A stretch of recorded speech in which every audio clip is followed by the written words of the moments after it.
Go eat on the street like a beggar, my son Richard shouted furiously when I tried to sit at the restaurant table. I took a deep breath, signaled the waiter, and replied with a calmness that even I did not expect from myself. That is fine, but then you are the one who will have to leave.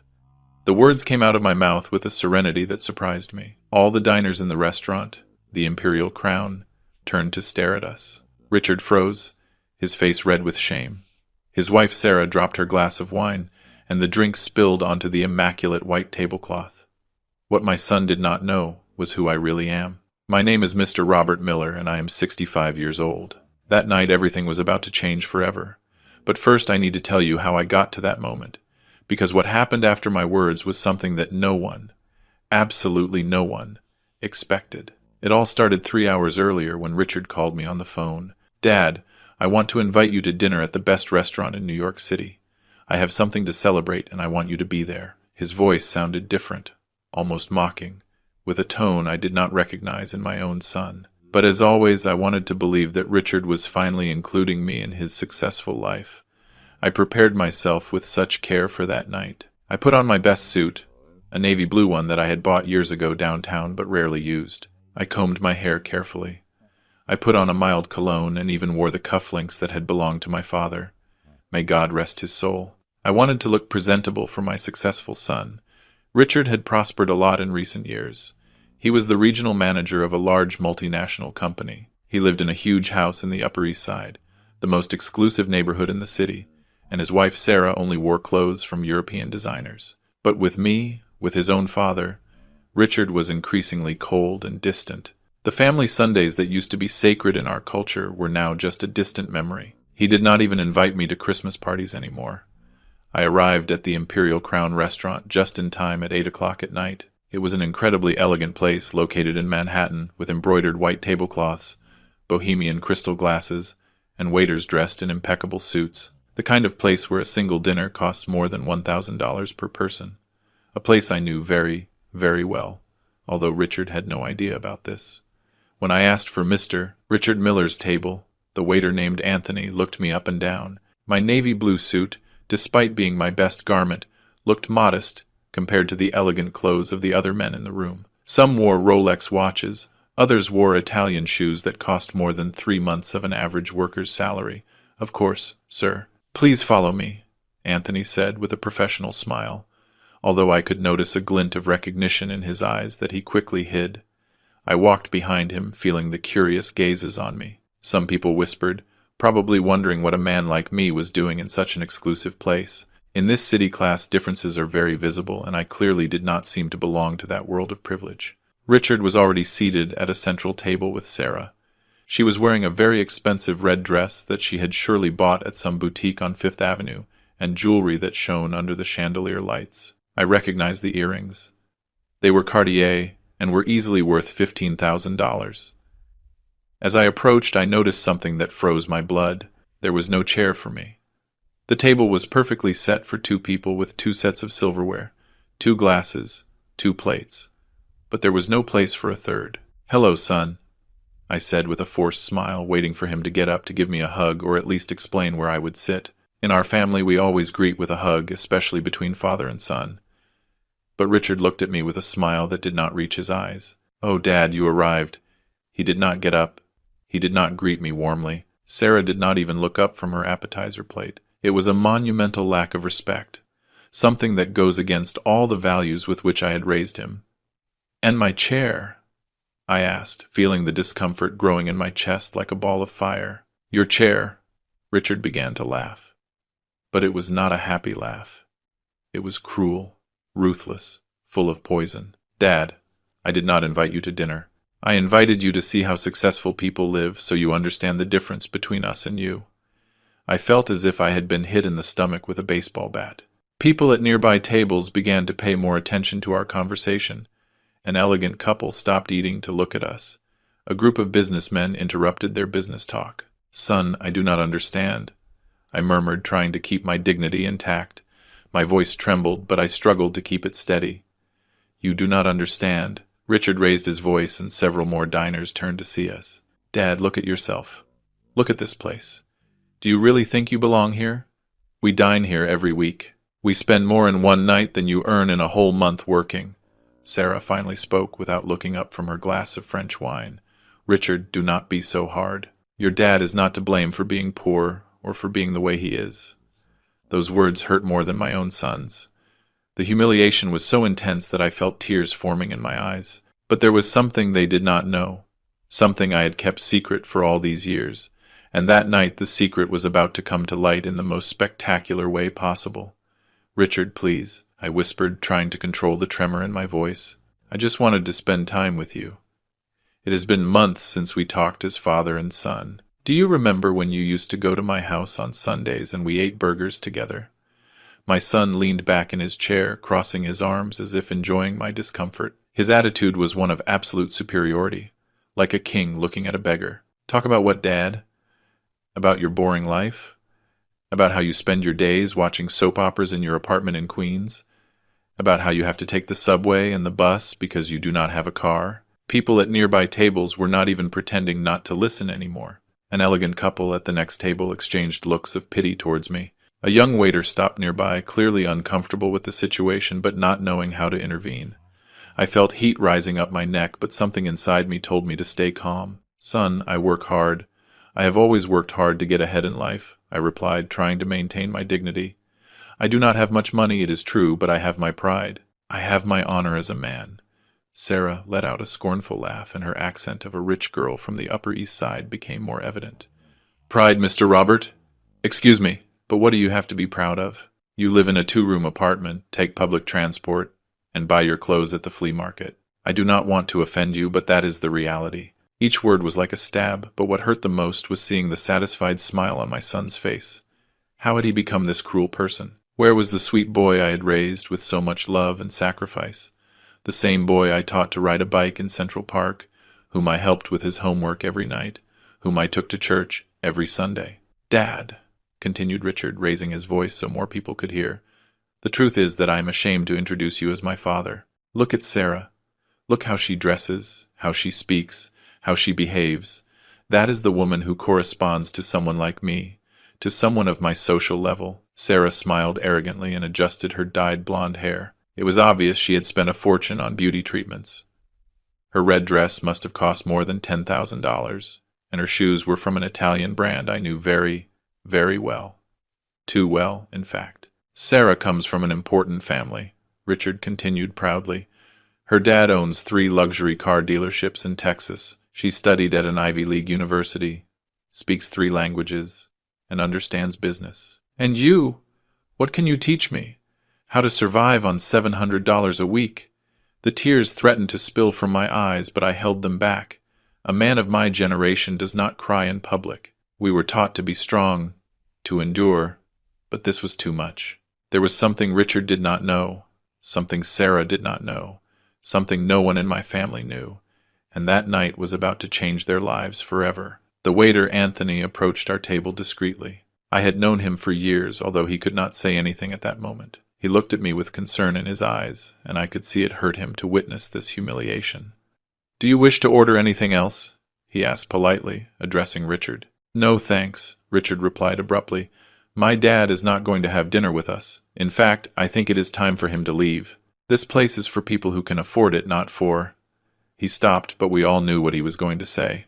"But son," I murmured, "I thought you said you wanted to celebrate something with me. I thought we were finally going to spend time together like before, like when you were a child and you told me all your dreams." Richard laughed again, and that sound pierced my heart like a knife. "Celebrate with you, Dad? What I am celebrating is my promotion, my new position as regional director, my successful life. Do you think I want to celebrate that with someone who reminds me where I come from? Sarah and I belong to a different social level than yours. We are no longer working class. Now we are part of the elite." "Richard is right," Sarah added, taking a sip of her wine that cost $500 a bottle. "We frequent these places because we can afford them. We have money, education, and social class to be here. It is nothing personal against you, Mr. Robert, but there are differences that cannot be ignored. You come from the bottom, we are already at the top." I looked around the restaurant. It was truly beautiful. The crystal chandeliers shone softly, creating a magical atmosphere. The paintings on the walls were original works of art by renowned artists. I could recognize an authentic masterpiece. The live piano music created a perfect ambiance. Every detail had been carefully selected to create the most elegant experience possible. "This restaurant is really beautiful," I commented in a low voice, admiring the architectural details, the moldings on the ceiling, the Italian marble floor. "Of course it is beautiful," Richard replied arrogantly. "It is the most expensive in all of New York City. The waiting list for a table here is 3 months. But when you have money and connections like us, doors open." "I have pull here." Sarah nodded enthusiastically. "We know the manager, the chef, and even the owner. Well, Richard knows the owner personally. That is why they always give us the best table, the one in the center where everyone can see us. It is important that the right people see us in the right places." A small smile appeared on my lips. If they knew the truth about who really knew the owner of that restaurant, if they knew who that owner really was. "Dad, why are you smiling like that?" Richard looked at me suspiciously. "Do you find it funny that I am explaining to you how the real world works? Do you find your own humiliation amusing?" "No, son," I replied calmly, my smile growing a little more. "I was just thinking that you are right about one thing. There are differences that cannot be ignored, but maybe they are not the differences you think." Richard frowned in confusion. "What are you talking about?" I stood up slowly, feeling the weight of my 65 years, but also feeling an inner strength I had not felt in a long time. "You are right that there are differences between us, son. But the biggest difference is not money. It is respect. It is humanity. It is remembering where you come from and who helped you get where you are.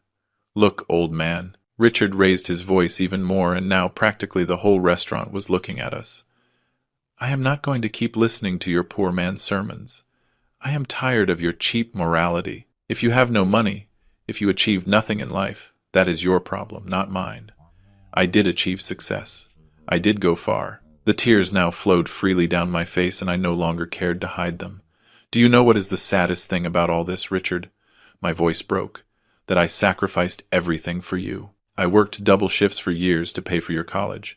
I sold the only car we had so you would have money when you went to study abroad. Your mother, may she rest in peace, left this world without having known a decent vacation because all our money went to your education. That was your decision."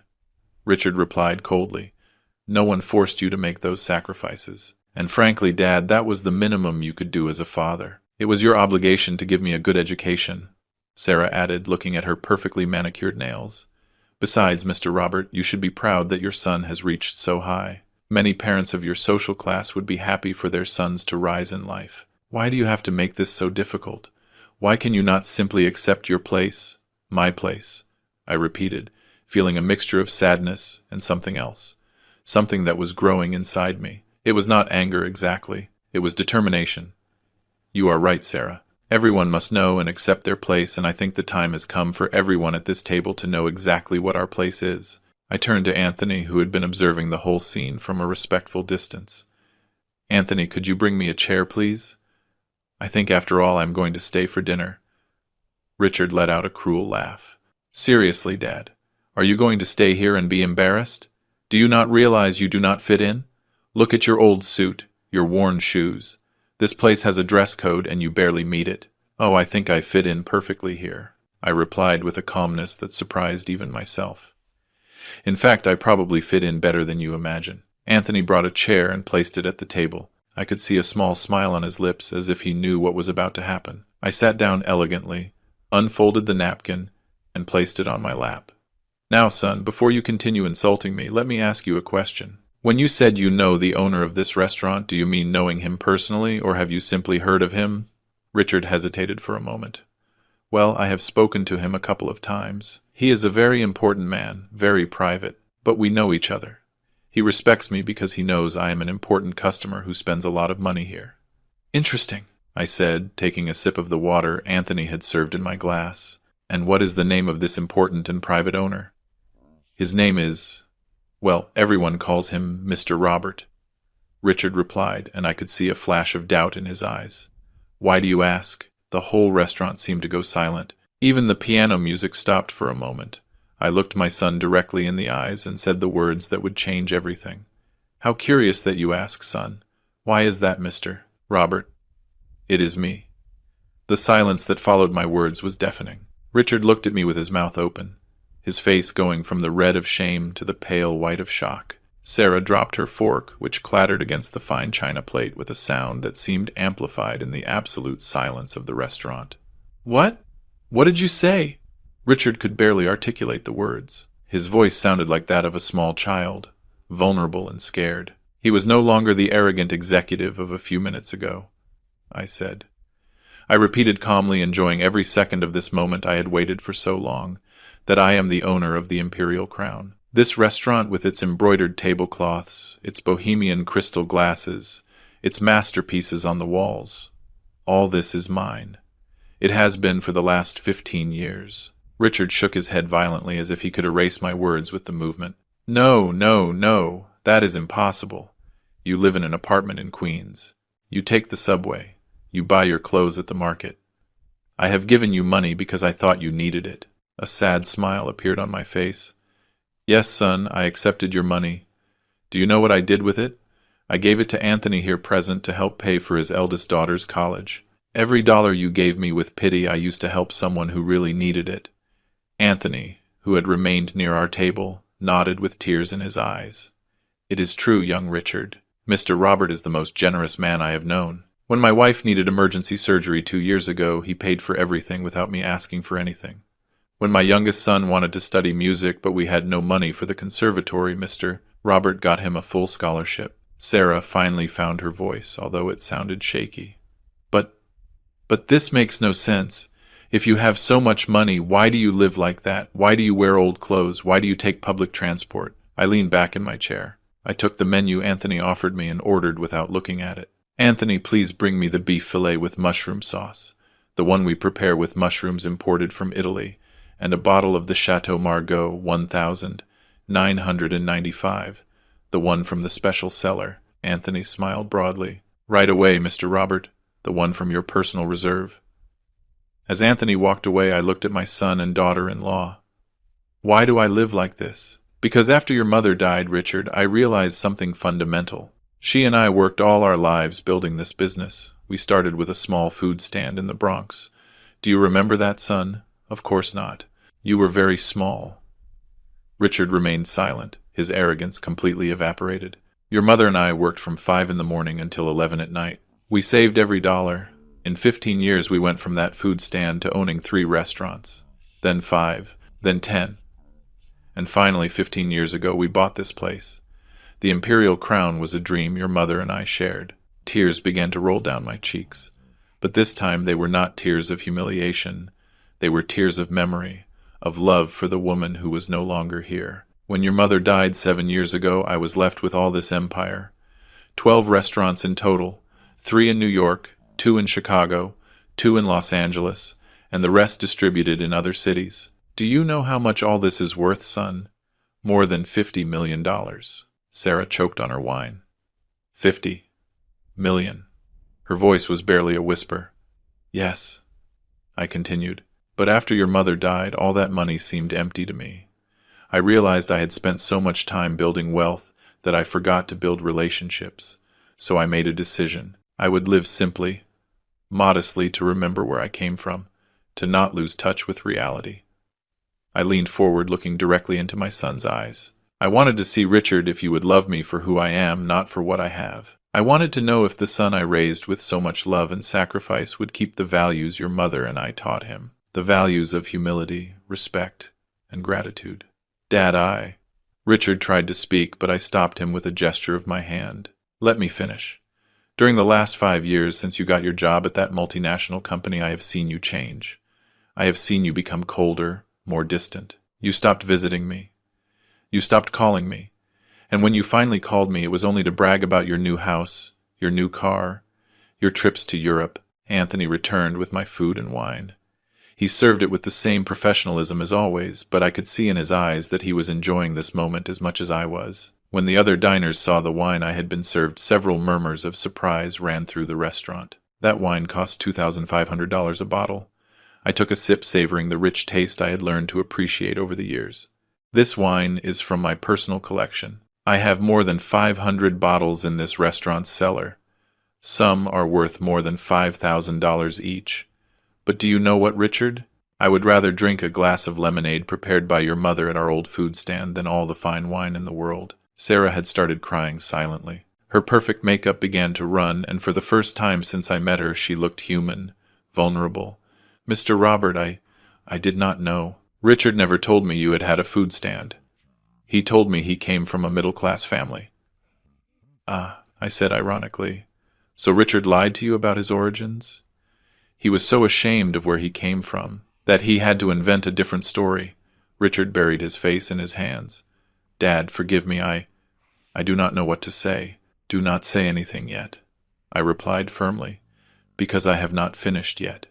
You see, son, during these last 5 years I have been watching you. I have been at your company parties mixing with the waiters, seeing how you treated the service staff. I have gone to events where you were staying in the shadows, listening to how you talked about me with your colleagues. Richard's eyes opened with horror. What? You have been? Yes, I interrupted. I heard when you told your boss your father had died. I heard when you told your friends you came from a rich family in Texas. I heard when you mocked the workers in your office because they could not afford vacations in Europe. I stood up, feeling all the force of my indignation. And tonight, when you called me to invite me to dinner, I knew exactly what you were going to do. Anthony called me to warn me that you had made a reservation and that you had specifically told him to only set 2 places, that you wanted to humiliate me in front of your wife and in front of this whole restaurant. The restaurant manager, Oscar, approached our table. He was a man of about 50, elegant and professional. Does Mr. Robert need anything? Yes, Oscar, I replied. Please bring the folders I prepared. The ones in my office. Oscar nodded and disappeared towards the back of the restaurant. While we waited, I looked at the other diners. Many of them were regular customers I knew well. Some were successful businessmen. Others were politicians. Some were famous artists. They all dined at my restaurant regularly, and many knew me personally. Ladies and gentlemen, I said, raising my voice so everyone could hear, I am sorry to interrupt your evening, but I need you to witness something important. The whole restaurant went silent, all eyes fixed on our table. My name is Robert Miller, and I am the owner of this restaurant and 11 others.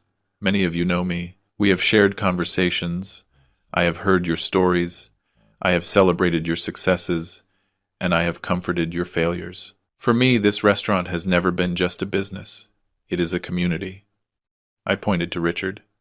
This is my son, Richard.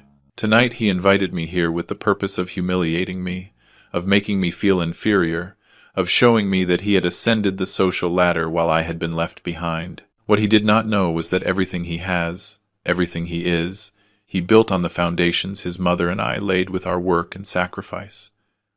Oscar returned with several thick folders. He placed them on the table in front of Richard. What is this? My son asked with a trembling voice. Open it, I ordered. Richard opened the first folder with trembling hands. Inside were legal documents, property deeds, financial statements. His eyes moved rapidly over the pages, and with every second that passed, his face became paler. This is your whole empire, he murmured. Yes, I confirmed.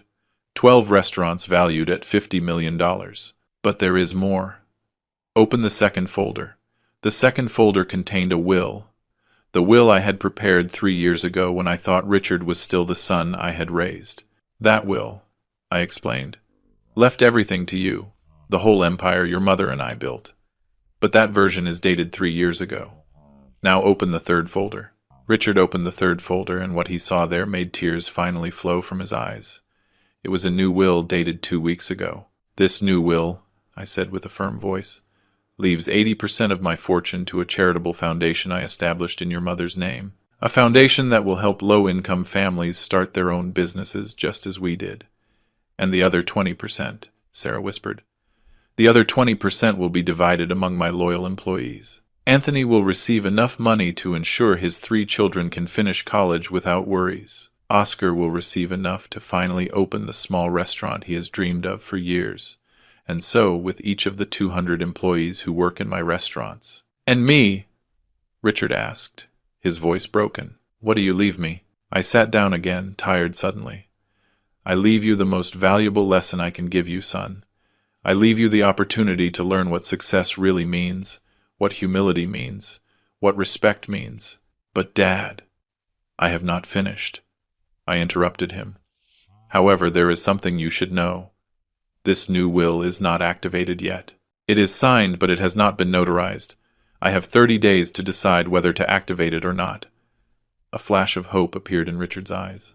"Does that mean that—" "It means," I said slowly, "that you have exactly 6 months to prove to me that the son your mother and I raised still exists somewhere inside you. 6 months to prove you can change. What do I have to do?" Richard leaned forward, desperate. "Tomorrow you will resign from your executive job. You will start working here at the Imperial Crown as a waiter. You will earn the minimum wage that all new waiters earn, $2,000 a month." Sarah screamed. "What? That is ridiculous. Richard earns $20,000 a month at his current job." "I know," I replied calmly. "And you, Sarah, will also have to work. Anthony told me that the St. Mary nursing home needs volunteers. You will spend 20 hours a week there caring for the elderly, helping them with their daily needs." "I am not going to clean old people," Sarah protested, horrified. "Then," I said simply, "you will not see a single dollar of my fortune. It is your decision." Richard looked at Sarah, then looked at me. I could see the internal battle reflected on his face, his pride, his arrogance, his sense of superiority, all fighting against the reality of what was at stake. "Also," I continued, "you will move out of your house in the Upper East Side. I have arranged an apartment for you in Queens, not far from where I live. It is a modest place with 2 bedrooms similar to the one you thought was my only home." "This is crazy." Sarah stood up, her face red with fury. "You cannot force us to live like poor people." "I am not forcing you to do anything," I replied calmly. "It is your choice. You can continue with your current life, with your job, your house, your lifestyle. But then when I die, my fortune will go completely to charity. Or you can accept my proposal, spend 6 months living differently, and maybe, just maybe, recover not only the inheritance but something much more valuable, your humanity." Richard stood up slowly. Tears ran freely down his face now. "Dad, do you really think I am so bad, so lost?" My heart broke seeing my son like this, but I knew I had to be strong. "I do not think you are bad, son. I think you are lost. I think in your search for material success, you forgot what really matters. And yes, I think if I do not do something drastic now, I will lose you forever." "I accept," Richard said suddenly. Sarah looked at him with disbelief. "What? Richard, you cannot be serious." "I accept," Richard repeated louder this time. "I will do whatever you ask, Dad. I will work as a waiter. I will live in a modest apartment. I will do whatever is necessary to prove to you I can change." I stood up and walked towards my son. We were face to face now, and I could see in his eyes something I had not seen in years: genuine humility. "Then tomorrow at 8 in the morning, you will report here. Oscar will be your supervisor. You will learn every aspect of the business from the bottom. You will clean tables, wash dishes, serve customers, and you will do it with a smile and with respect." "I will do it," Richard promised. I turned to Sarah. "And you? Are you willing to be part of this?" Sarah looked at me with eyes full of tears and rage, but finally nodded. "I will do it, but only because I love Richard." "That is enough for now," I said. "Love is a good start." I took out my wallet and put several bills on the table. "This will cover your dinner, and Richard, tomorrow when you arrive, you will not arrive in your BMW. You will take the subway like I do every day. You will learn what it means to be like 90% of the population of this city." As I prepared to leave, Anthony approached and whispered to me, "Mr. Robert, are you sure about this? It is very hard." "It has to be hard, Anthony," I replied in a low voice. "It is the only way to save my son." I began to walk towards the exit, but stopped and turned one last time. "Oh, and one more thing. During these 6 months, you cannot tell anyone who I really am. Not your friends, not your previous colleagues, not the family. You will have to live with the shame of having a poor father, just as you have done until now. Only this time, it will be a conscious lie." Richard nodded, understanding the irony. "I understand, Dad." As I walked out of the restaurant into the cold New York night, I felt an incredible weight on my shoulders. I had taken the first step in what would be the biggest challenge of my life, saving my son from himself. The next 6 months would determine if Richard really was capable of changing, or if I had lost him forever. But at least now there was hope, and sometimes hope is all a father needs. The alarm clock rang at 6 in the morning. Richard reached out his hand instinctively to turn it off, but instead of touching his Italian mahogany nightstand, his hand hit a cheap plastic table. Reality hit him like a bucket of cold water. He was no longer in his mansion in the Upper East Side. He was in a two-bedroom apartment in Queens, with thin walls through which he could hear the neighbors arguing. Sarah was awake beside him, staring at the ceiling with red and puffy eyes. It was obvious she had spent the night crying. "I cannot believe this is happening," she murmured without looking at him. "Yesterday we had everything. Today we are poor." "We are not poor," Richard replied, although his voice lacked conviction. "We are just living differently, temporarily." Temporarily. Sarah finally looked at him, and her eyes were filled with resentment. "Richard, it is 6 months. 6 months of my life living in this horrible place, working with old people who probably smell bad while you wash dishes. And what if in the end your father decides to disinherit you anyway? What if all this is for nothing?" Richard had no answer. That same question had kept him awake most of the night. He got out of bed, a standard double bed that was microscopic compared to his previous king size, and walked to the small bathroom. The mirror was stained. The shower barely had water pressure, and the towels were rough and old. While he showered with water that alternated between freezing and lukewarm, Richard thought about how he had reached this point. When exactly had he begun to despise his father? When had he started to be ashamed of his humble origins? He could not remember a specific moment. It had been gradual, like a slow poison infiltrating his soul. He put on the uniform Oscar had given him the night before. Cheap black pants, a white polyester shirt, and uncomfortable black shoes. He looked in the mirror and barely recognized himself. The executive in the Armani suit had disappeared. In his place was a common waiter. "How do I look?" he asked, coming out of the bathroom. Sarah looked him up and down, and for a moment he saw something in her eyes. Was it contempt? Disappointment? "You look different," was all she said. It was not exactly a compliment. At 7:30, Richard left the apartment and walked to the subway station. It had been years since he took public transport. He forgot how crowded it was during rush hour. Bodies pressed against bodies, the smell of sweat mixed with cheap perfume, street vendors shouting, musicians playing out of tune, songs hoping for a few coins. While the car shook and swayed, Richard held onto the metal pole and looked around. An older woman carried heavy shopping bags. A high school student studied for an exam. His book balanced precariously in one hand. A man in work overalls slept standing up, clearly exhausted from his night shift. This was the reality of millions of people, a reality he had conveniently forgotten. He arrived at the Imperial Crown at 7:55 in the morning. Oscar was already there along with Anthony and 5 other waiters. "Good morning, Richard," Oscar said formally. "Welcome to your first day. Here there are no executive titles, no private offices, no assistants. Here there is hard work and customers to serve." "I understand," Richard replied, trying to sound humble. Oscar studied him for a moment. "Really? We will see. Anthony will be your trainer for the first 2 weeks. You will do exactly what he tells you, without complaints, without excuses. Understood?" "Yes, sir." The words felt strange in his mouth. It had been years since Richard called anyone sir. He was the one who received that treatment. Anthony approached. His expression was neutral but professional. "Follow me, Richard. I will show you how everything works." The next few hours were a brutal revelation. Richard learned to fold napkins into elaborate shapes, something that took practice and patience. He learned to carry multiple plates at once without spilling anything, a skill that required balance and concentration. He learned that memorizing complex orders without writing them down was an art form. "Good waiters," explained Anthony, "can remember orders from 5 different tables without getting confused. Great waiters can remember 10. But the hardest lesson came when the restaurant opened for lunch. Richard was assigned to a section of 4 tables. His first table was a middle-aged couple who looked like tourists. "Good afternoon," said Richard, trying to smile. "Welcome to the Imperial Crown.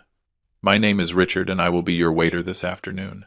The man barely looked at him. "Bring us water, with ice. And do not take long." There was no please. There was no basic courtesy, just a dry order. Richard felt a pang of irritation, but swallowed his pride. "Right away, sir." While he filled the glasses with water in the service area, Anthony approached. "How does it feel?" he asked with a small smile. "Feel? Humiliating," admitted Richard. Anthony nodded.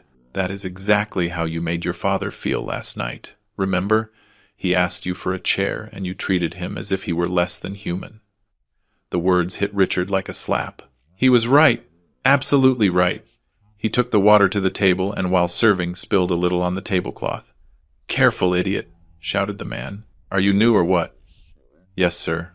I am very sorry. I will bring a clean tablecloth immediately." No, it is fine. But be more careful now. Take our order." During the next 6 hours, Richard experienced what it really meant to work in customer service.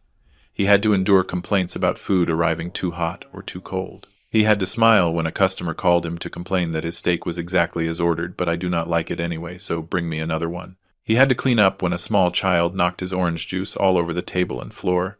He had to run from one side to another, his feet hurting in those cheap shoes, sweating through his polyester shirt, and worst of all, he had to do it all with a smile. At 3 in the afternoon, during a brief break, Richard sat in the employee area completely exhausted. Anthony sat next to him and offered him a cheeseburger he had brought from home.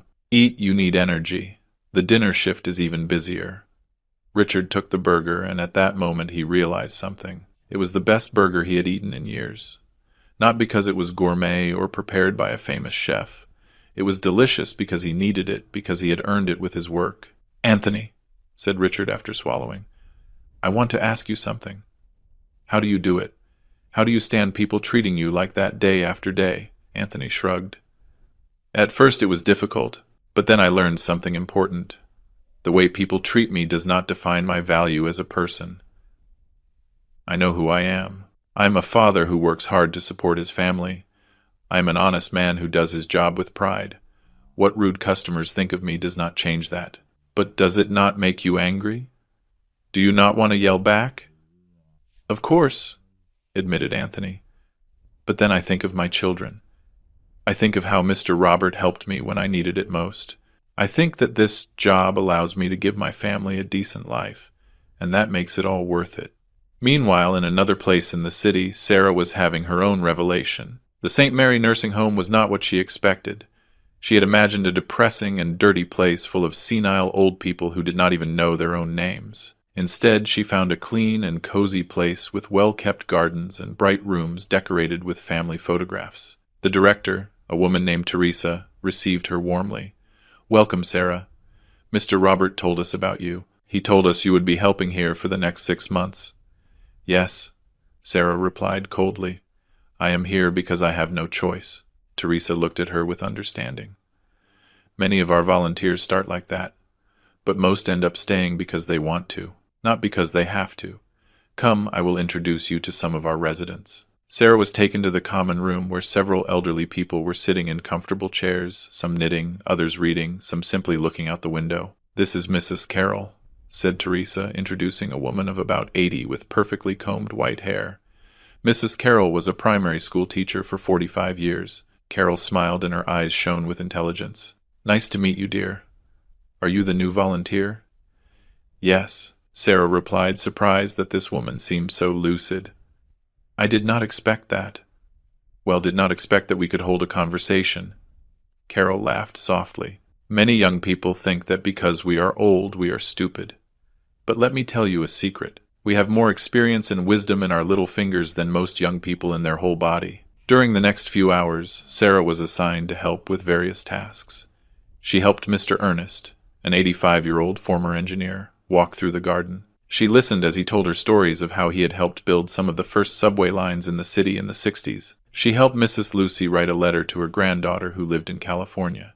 She read the newspaper aloud to Mr. Frank, whose eyesight was no longer what it used to be, and slowly something began to change inside her.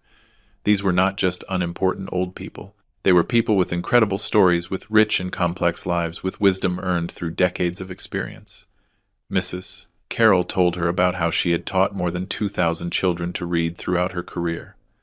Mr. Ernest showed her old photographs of the subway construction, pointing to himself as a young engineer with a yellow helmet.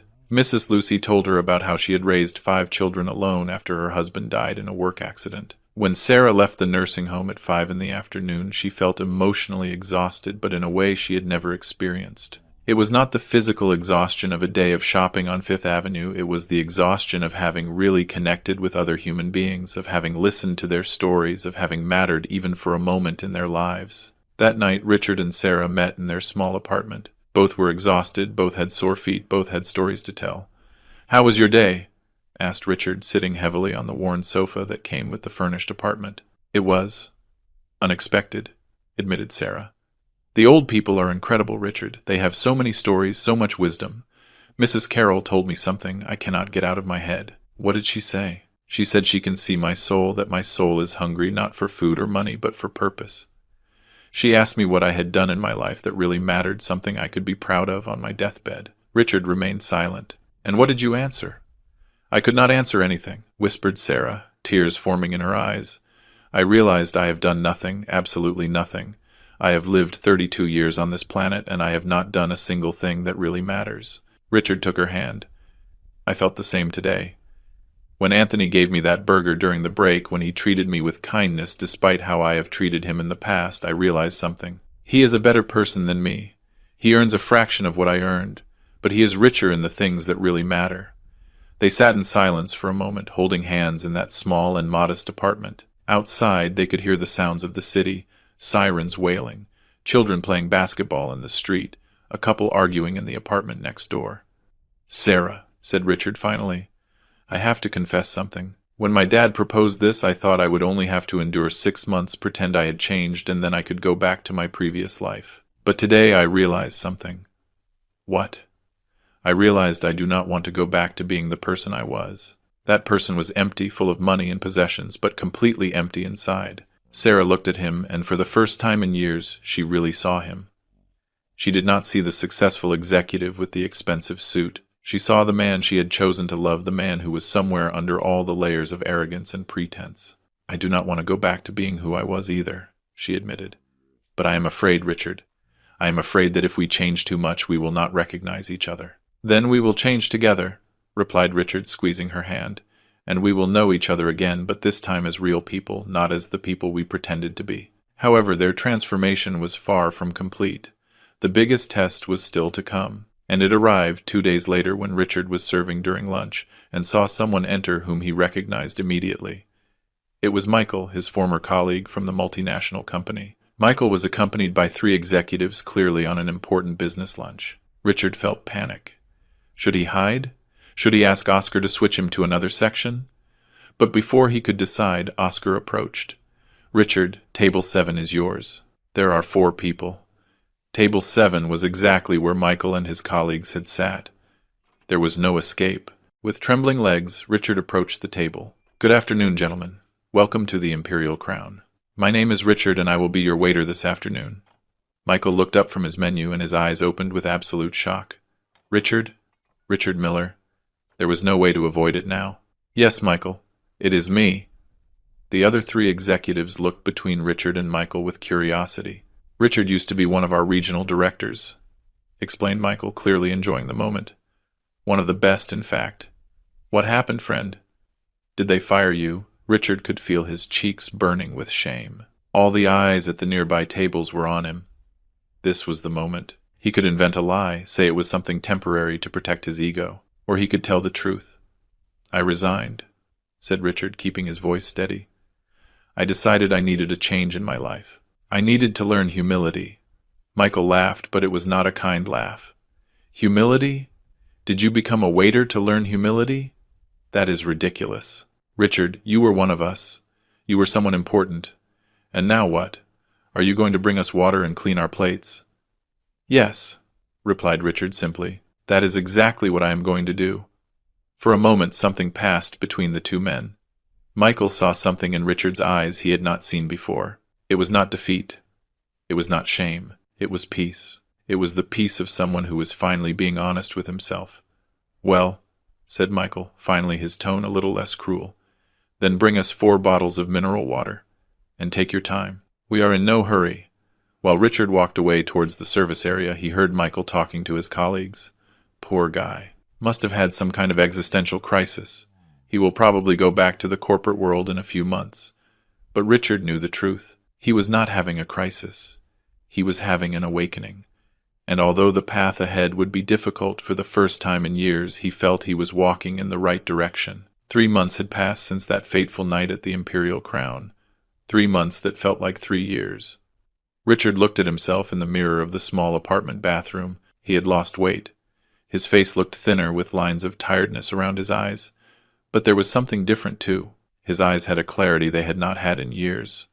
"Richard, we are going to be late," called Sarah from the living room. She had also changed physically. She no longer wore elaborate makeup or designer clothes. Her hair, once dyed platinum blonde, now showed her natural dark brown roots. She wore simple jeans and a cotton blouse, and she was more beautiful than ever. While they walked together towards the subway station, Richard took her hand, which was something they had not done in years. "How do you feel?" he asked her. "Tired," admitted Sarah. "Mrs. Carroll was very sick yesterday. I spent 3 extra hours with her, holding her hand while we waited for her daughter to arrive from Boston. Is she better now?" "Yes, thank God. But it made me think, Richard, that woman is 82 years old. She has lived an incredible life. She taught thousands of children to read. She raised 4 children alone after her husband died, and now she is in that nursing home waiting for her own children to visit her.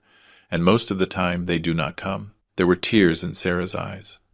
Her daughter came yesterday only because they called her, saying it was an emergency, and when she arrived, the first thing she asked was how long she would have to stay. She did not ask how her mother was. She did not hug her. She just wanted to know when she could leave. Richard stopped in the middle of the sidewalk. "Sarah, I was exactly like that daughter, even worse. At least she came when they called her. I did not even answer my dad's calls." "I know," replied Sarah softly. "And me too. I avoided family gatherings because I thought your family was not refined enough for me. God, we were monsters." On the subway, squeezed between other passengers, Richard observed the people around him. A young father carried his sleeping son in his arms while his wife carried grocery bags. A student reviewed notes for an exam, her eyes tired but determined. An older man with calloused hands read a sports newspaper, probably returning from a night shift. These were the real people of New York. The people who worked hard every day, who fought for their families, who found joy in simple things. The people he had despised for years. "What are you thinking about?" asked Sarah, noticing his distant gaze. "I am thinking that for years I lived in a bubble. I thought success meant getting away from all this." He gestured toward the crowded car. "But now I realize that getting away from this was getting away from humanity, from real life." They arrived at the Imperial Crown just as Oscar was opening the doors. "Good morning, Richard, Sarah." He greeted them with a genuine smile. In these 3 months, Oscar had become something more than a boss. He was a mentor, almost a friend. "Good morning, Oscar," they replied in unison. "Richard, today you will have the main section, the center tables where the most demanding customers are. Do you feel ready?" 3 months ago, Richard would have panicked at that question. Now he nodded with confidence. "I am ready." And he was. He had learned not only the technical skills of being a good waiter, but something much more important. He had learned to serve with dignity, to find pride in a job well done, no matter what that job was. The lunch shift started quietly, but around 2 in the afternoon the restaurant filled up completely. Richard moved between the tables with Grace taking orders, serving food, anticipating customers' needs before they asked. At one table was a family celebrating their grandmother's birthday. Richard brought them a special dessert with a candle courtesy of the house, and the smile on the old woman's face when everyone sang happy birthday made all the effort worthwhile. At another table, a nervous young man was clearly about to propose to his girlfriend. Richard discreetly coordinated with the pianist to play the couple's favorite song at the exact moment. When the young man knelt down and took out the ring, the whole restaurant erupted in applause. These were the moments Richard had learned to value. Real human moments, genuine connections. As an executive, he had never experienced this. He had been too busy chasing promotions and bonuses to notice the real people around him. However, not everything was beautiful.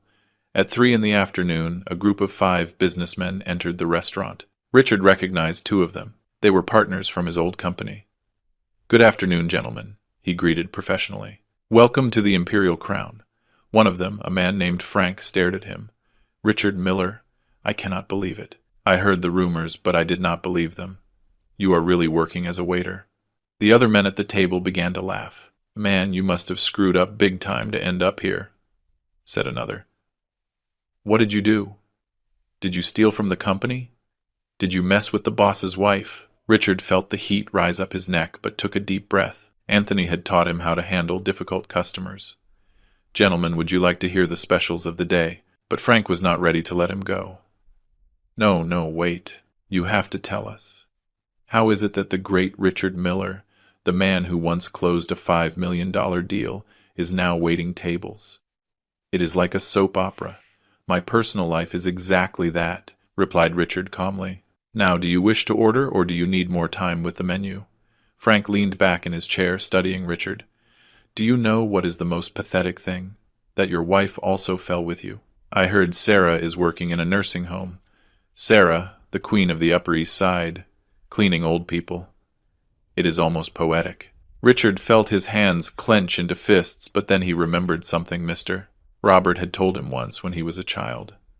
Son, true strength lies not in hitting when you are provoked. It lies in maintaining your dignity when others try to take it away. My wife, said Richard slowly and clearly, is doing an incredible job helping people who need it. She is learning from people who have lived extraordinary lives. She is growing as a human being. If you consider that pathetic, then I really do not know what to tell you. Silence fell over the table. Frank seemed surprised by the answer. Wow, you really drank the Kool-Aid, right? Or are you acting because you know you cannot get another job? I am not acting, replied Richard. For the first time in my adult life, I am not acting. I am being real. It is liberating. He walked away before they could answer, his legs shaking slightly. In the service area, Anthony was waiting for him. I heard all that. You handled the situation perfectly. It did not feel perfect. It felt horrible. Of course it felt horrible, said Anthony. But what matters is how you responded. With dignity. With grace. Your father would be proud. My father. Richard looked around nervously. Has he been here? Mr. Robert comes every week, admitted Anthony with a smile. He sits at different tables, always disguised in some way. Sometimes he wears a hat and dark glasses. Other times he dresses like a tourist. But he is always watching. He has seen everything. Everything, confirmed Anthony. He has seen your progress. He has seen your mistakes. He has seen how you have grown. And not just you. He has also been watching Sarah at the nursing home. He has spies everywhere. He laughed. Your father is a very clever man. Richard felt a mix of emotions. Should he feel spied on, or should he feel comforted that his father cared enough to watch over him? That night, when Richard and Sarah returned to their apartment, they found a letter slid under the door. The envelope was made of fine and elegant paper, and the wax seal bore the initials R.M. Robert Miller. With trembling hands, Richard opened the letter. His father's handwriting was unmistakable, elegant but firm. Dear Richard and Sarah, began the letter. 3 months have passed since your journey began. I have been watching not only as a father, but as the owner of the restaurant and acquaintance of the nursing home where you work. I have heard reports from Oscar, from Anthony, from Teresa at the nursing home. But more importantly, I have seen with my own eyes. Richard continued reading aloud so Sarah could hear. I have seen Richard stay 2 extra hours to help clean up after a drunk customer vomited in the dining room. I have seen how you defended a new waitress when a customer treated her badly.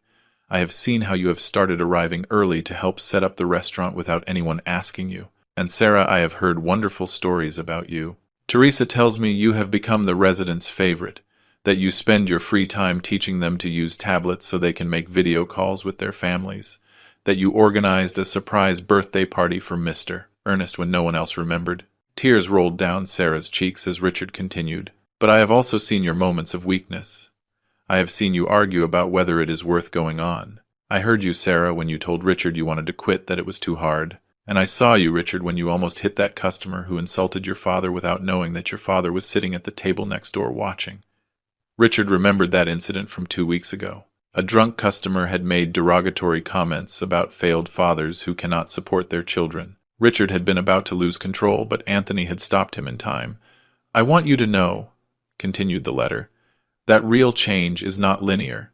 It is not perfect. It is 2 steps forward and 1 step back. It is getting up every day and choosing to be better even when everything in you wants to give up.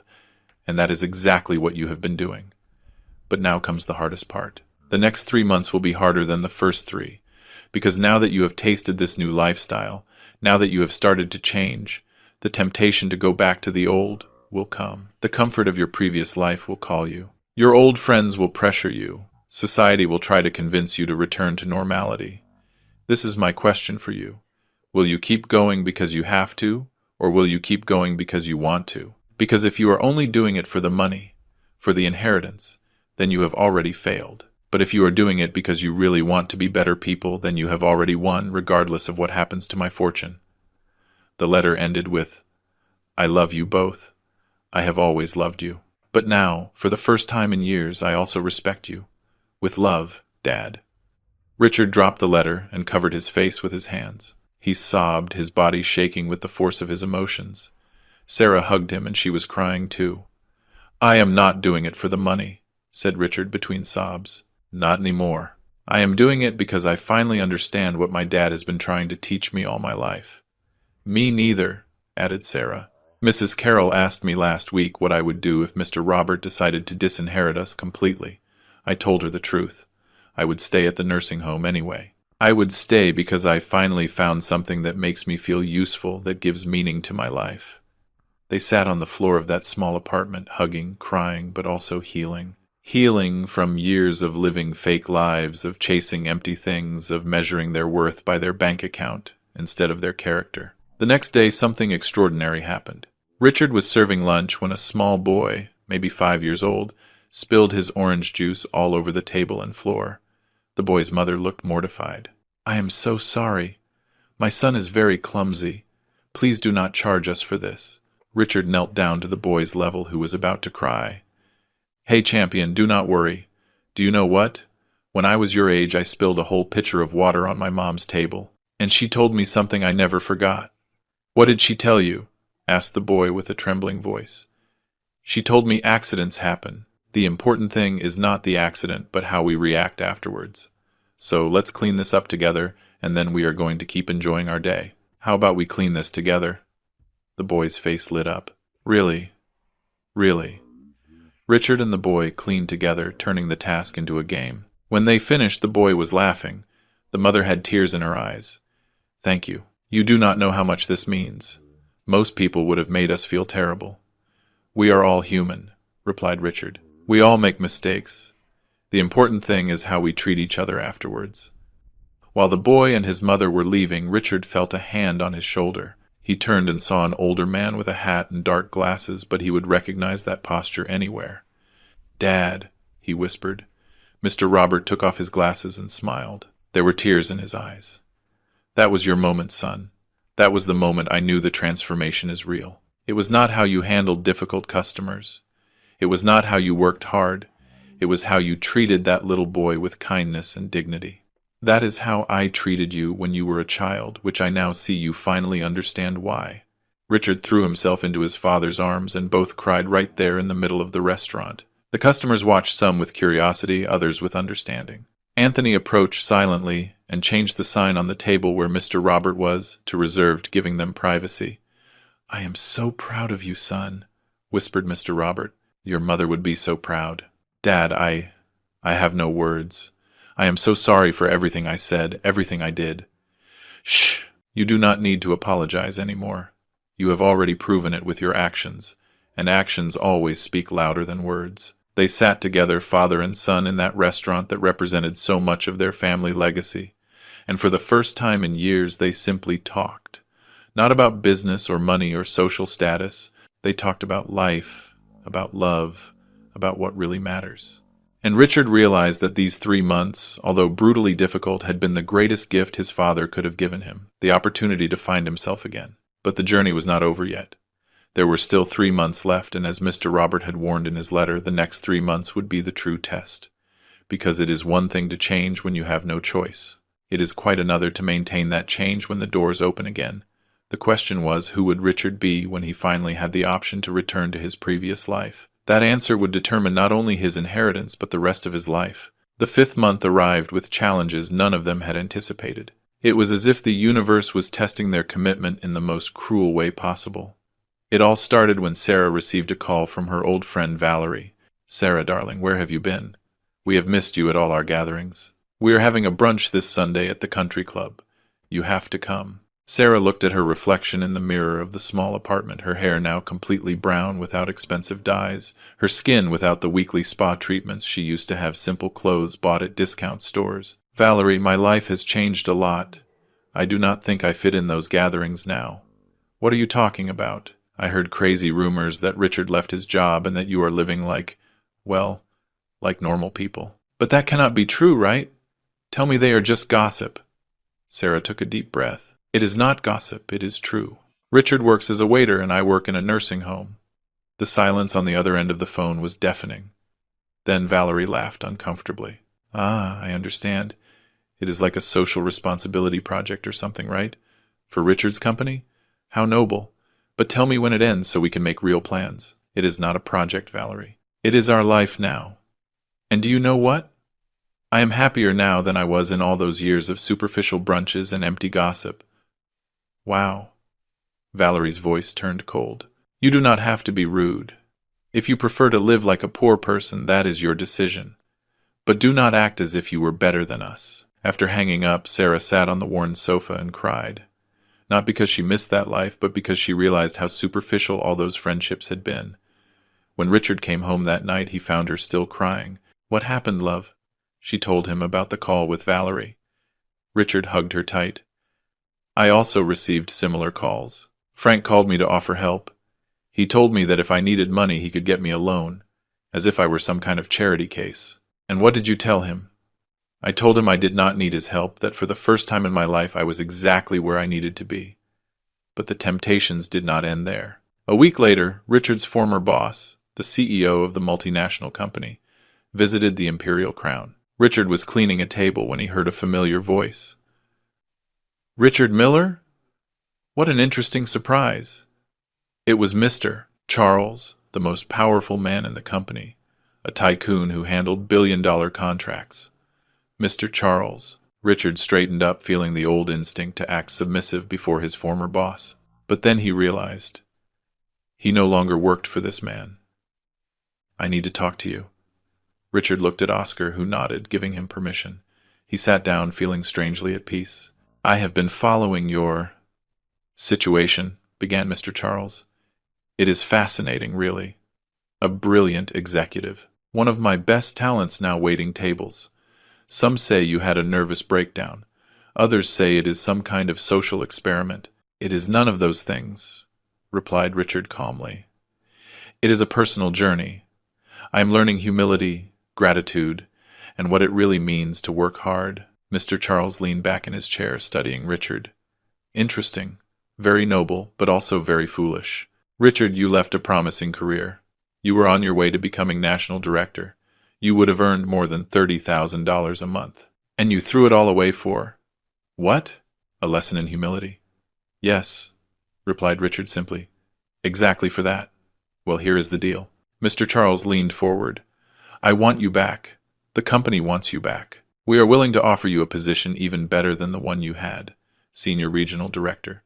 $35,000 a month. Company car, unlimited expense account, your own office on the executive floor. Richard's heart beat faster. $35,000 a month. It was more than 40 times what he earned now as a waiter. He could give Sarah the comfortable life again. They could go back to the Upper East Side, to the elegant restaurants, to the vacations in Europe. There is a condition, continued Mr. Charles. You have to start Monday, in 5 days. I know you are doing this 6-month experiment, but business does not wait. This offer expires in 5 days.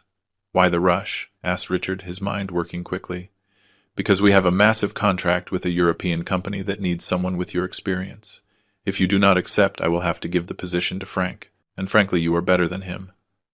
That night, Richard came home in a state of complete agitation. He told Sarah about the offer. $35,000 a month, Sarah. We could get out of this place.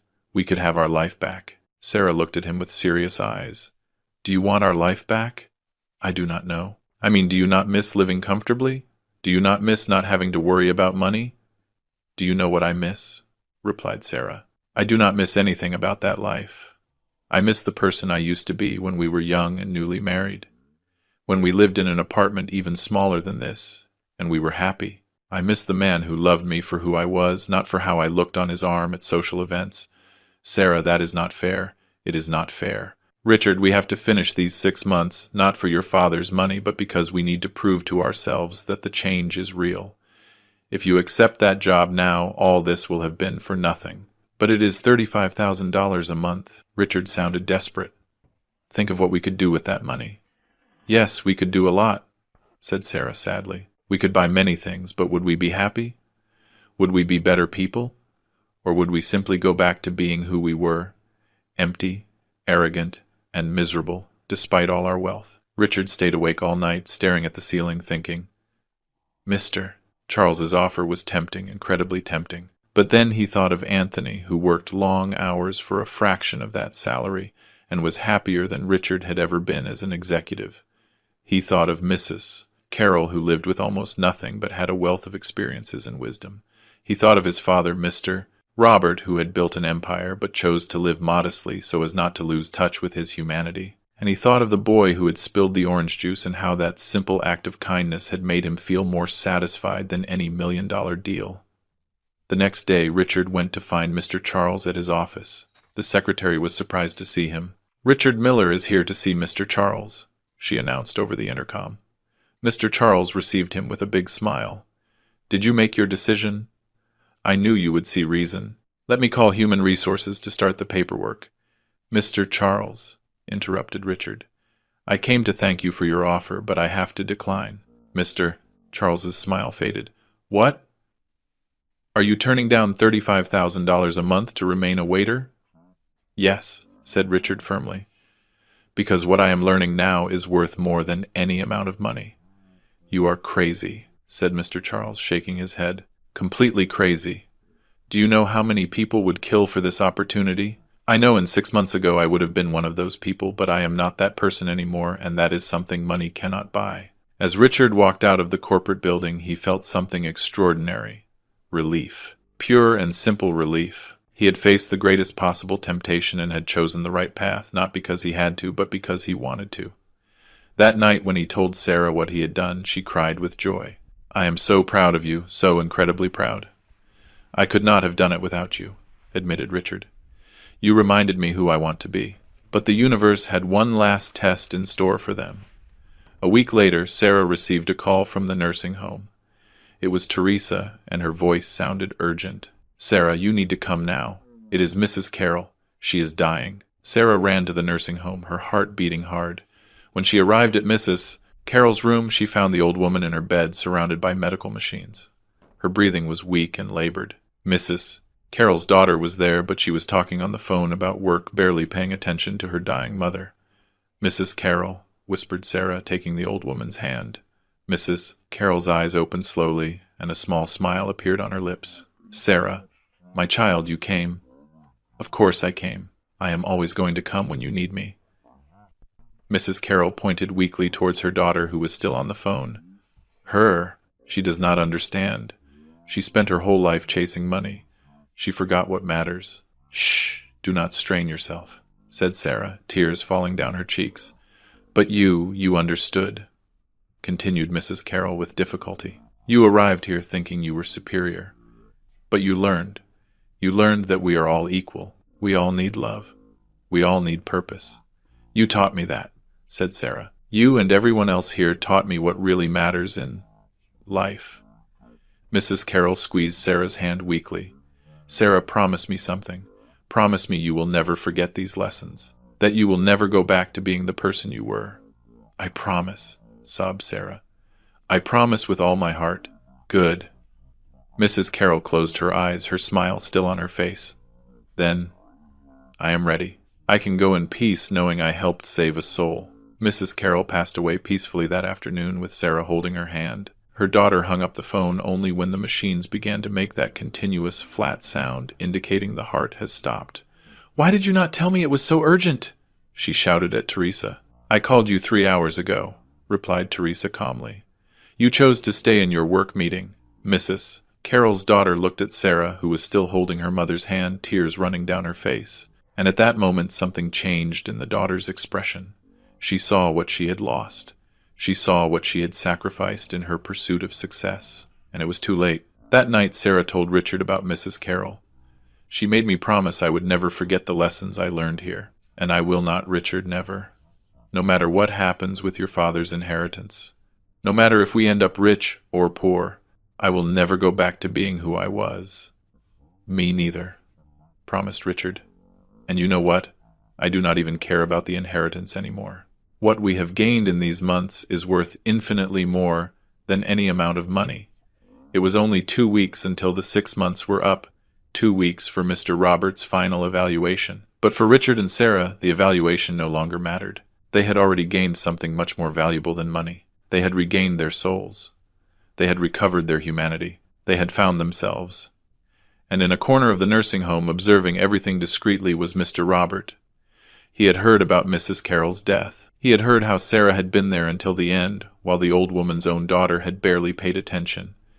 He had heard about how Richard had rejected the offer of $35,000 a month. His son and daughter-in-law had passed all the tests, not because they had to, but because they had genuinely changed. But Mr. Robert had one last test prepared, one that none of them would see coming. A test that would determine not only if they had changed, but if that change was permanent. And that test would arrive in exactly 1 week, just before the full 6 months were up. It was a test that would put everything at stake one last time. And Richard and Sarah's answer would determine not only their financial future, but the entire legacy of the Miller family. Exactly 3 days before the 6 months were up, Richard received a sealed envelope in his locker at the restaurant. The wax seal with the initials RM made him know immediately who sent it. Richard and Sarah, the letter read. I invite you to dinner on Friday night at 8 p.m. at the Imperial Crown. It will be our last meeting before the final evaluation. Come dressed as you are. You do not need to impress me with fancy clothes. I just need to see you as you are now. With love, Dad. Friday arrived faster than they expected. Richard put on his cleanest jeans and a simple shirt. Sarah wore a simple dress she had bought at a local market for $20. As they walked towards the restaurant, their hands intertwined, both felt butterflies in their stomachs. Are you nervous? Asked Sarah. Terrified, admitted Richard. But not about the money. I am terrified of disappointing my dad again. You will not disappoint him, Sarah assured him. You are no longer the person who disappointed him 6 months ago. When they arrived at the Imperial Crown, Anthony greeted them at the door with a huge smile. Mr. Robert is waiting for you in the private room. And let me tell you something. I have never seen him so excited. He guided them through the main restaurant, where several of the waiters and cooks stopped to greet Richard. In these 6 months, he had become one of them. Not just a co-worker, but a friend. The private room was elegant but cozy. Mr. Robert was sitting at the head of a beautifully decorated table. When he saw Richard and Sarah enter, he stood up, and tears were already shining in his eyes. My children, he said with a broken voice. Look at you, so different and so the same at the same time. Richard ran to his father and hugged him tight. Dad, we have finished the 6 months. Well, almost. 3 days are missing, but we have done everything you asked. I know I have been watching every step of the way. Mr. Robert pulled away and looked at both of them. Sit down, please. We have a lot to talk about. Once seated, Mr. Robert began. These 6 months were designed to be the hardest test of your lives. And they were right. Richard and Sarah nodded. But they were also the most transformative, added Sarah. They changed us in ways we never imagined possible. Exactly, smiled Mr. Robert. And now I must tell you something that will change your perspective on everything that has happened. He leaned forward, his eyes shining with a mixture of pride and amusement. Every challenge you faced, every temptation, every test, I orchestrated them all. Richard blinked in confusion. What do you mean? Valerie's call to Sarah. I asked her to call. I told her exactly what to say to test if Sarah had really left behind her superficial life. Sarah gasped. Did Valerie work for you?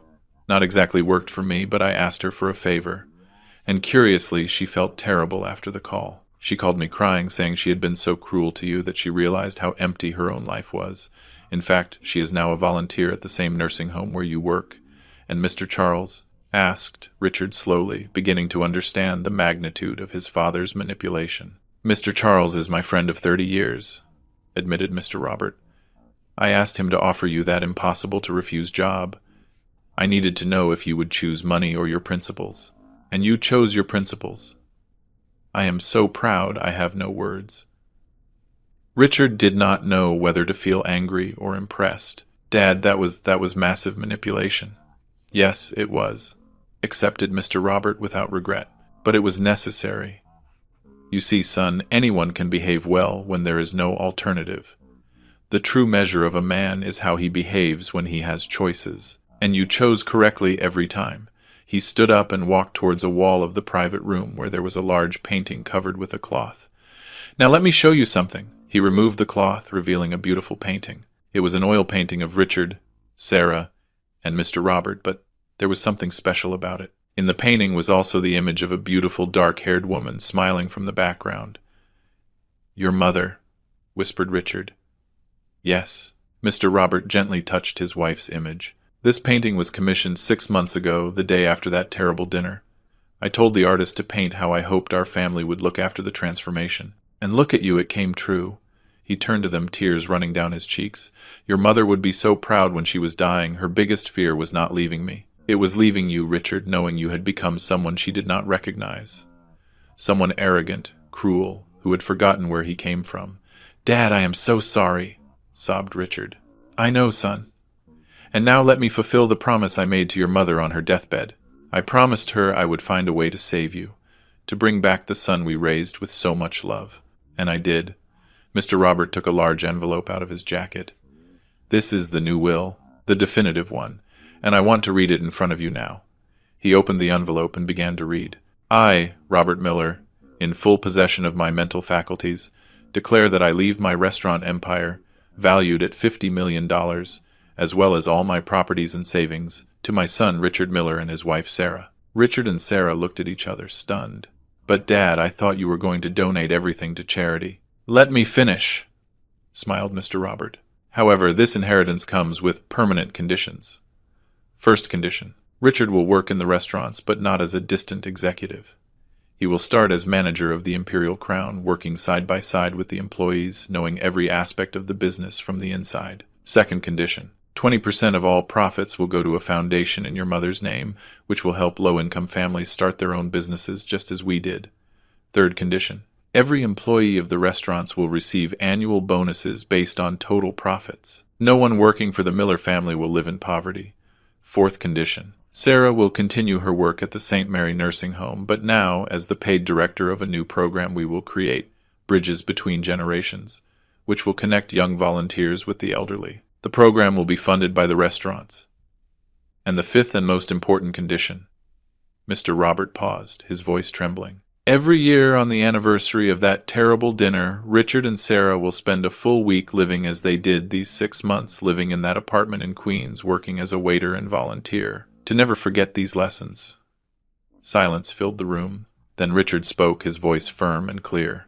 "Dad, I accept all the conditions, but I want to add one more." "Which one?" "I want you to live with us. Not in that small apartment in Queens, but in a house. We will buy together a house big enough for a family, but modest enough to keep our feet on the ground. I want my future child to know his grandfather. I want to make up for all the years I wasted distancing myself from you." Mr. Robert could no longer contain his emotions.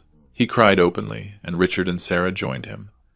They hugged, the three of them, a family finally healed, finally complete. "There is something else you should know," said Mr. Robert when they calmed down. "Anthony." As if he had been waiting for him, Anthony entered the room. But there was something different about him. He was wearing an elegant suit, not his waiter's uniform.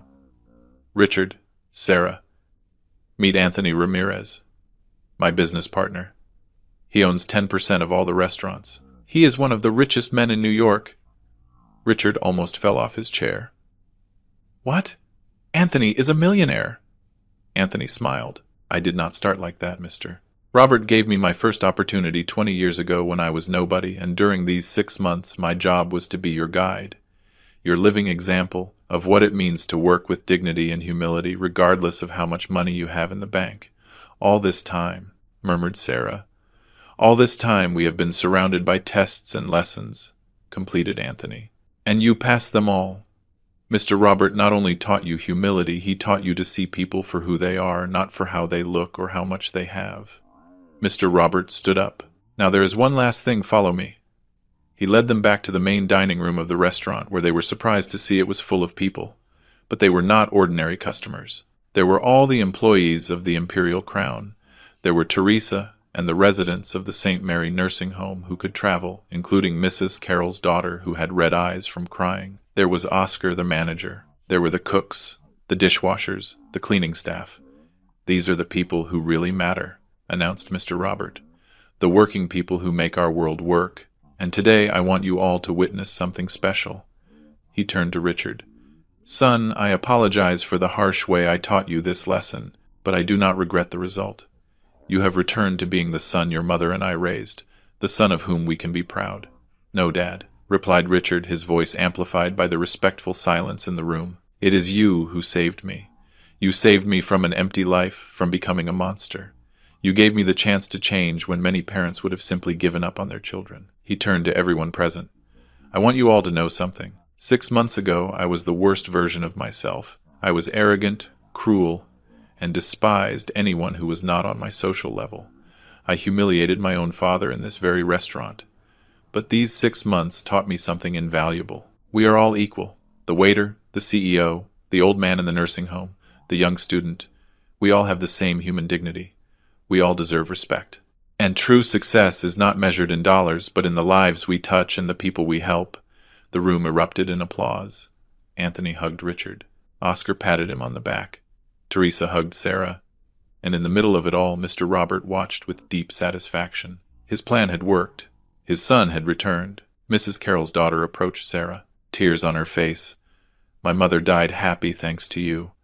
Her last words were about how you had changed, how you had given her hope that people can transform. And she was right. I am also changing. I resigned from my corporate job. I am going to spend more time with my own family before it is too late." "Mrs. Carroll was a teacher for all of us," replied Sarah, hugging her. "Her legacy will live on through everyone she touched." Not a celebration of wealth or status, but a celebration of humanity, of transformation, of second chances. They ate together, rich and poor, young and old, all as equals. And while Richard watched his father laughing with Anthony, while he saw Sarah talking animatedly with the nursing home residents, he realized something profound. True wealth was never in his father's bank account. It was always in relationships, in human connections, in love and mutual respect. 6 months after that celebration, Richard and Sarah were in the park with his father. Mr. Robert was pushing a stroller where his newborn granddaughter Helen slept, named after her grandmother. "Do you know what I think?" said Richard, watching his daughter sleep. "What?" "I think when Helen grows up, we will tell her this story. We will tell her how her father was a terrible man who learned to be better. We will teach her that it is never too late to change. And we will teach her," added Sarah, "that money is a tool, not a goal. That real success is measured in how we treat others."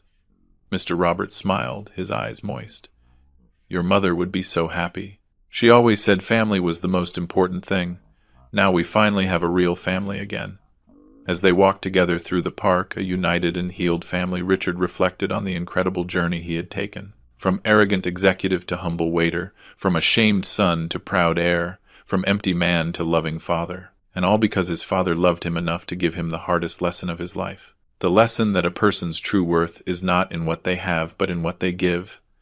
Not in how they are treated, but in how they treat others. And above all, that family, respect, and humility are treasures that no amount of money can buy.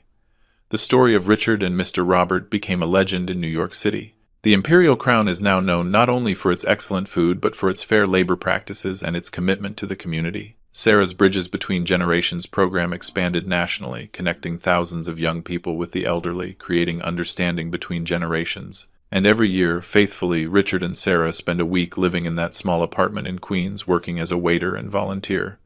Not because they have to, but because they want to. It is their annual reminder that they are never too far from forgetting what really matters. Little Helen, now 6 years old, often asks her dad why they do this every year. And Richard always answers her, "To remember my love, to remember that we are all equal, that we all deserve dignity, and that money should never change who we are in our heart." Mr. Robert, now 72 years old, continues to visit his restaurants daily, greeting every employee by name, asking about their families, sharing his wisdom. And when asked what his greatest achievement in life is, he never mentions the $50 million restaurant empire. He always says, "My greatest achievement was saving my son. The rest is just money." Did you like this story of transformation and second chances? If these life stories inspire you and make you reflect, it would be wonderful if you subscribe to the channel not to miss more tales like this. Each story we share has the power to change perspectives and remind us of what truly matters in life. Let me know in the comments. Have you ever had to learn a difficult lesson that changed your life? What do you think about Mr. Roberts' method? Was it too harsh or necessary? I would love to read your reflections. And if this story touched your heart, consider sharing it with someone who needs to remember that it is never too late to change, that humility is a virtue, and that the true value of a person is not measured in their bank account. Remember, true wealth is not in what you have, but in who you are and how you treat others. See you in the next story. See you soon.